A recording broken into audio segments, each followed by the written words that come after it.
Laita namielusta vähän kauemmas, se on liian lähellä. Ja sun kannattaa se lelu heittää sille saatikka, että kuolleen lelun jätät maahan.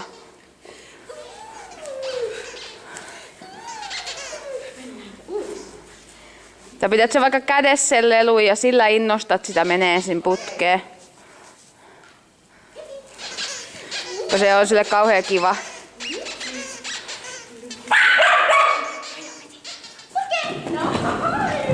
Yes. Yes. Oota niin kauan aina, että se on syönyt sen nami ennen kuin heität sen lelu. Otapas sillä nyt toiseen, että ohjaat sen toiselta puolelta sinne putkeen. Tutitte tällä muun puolella.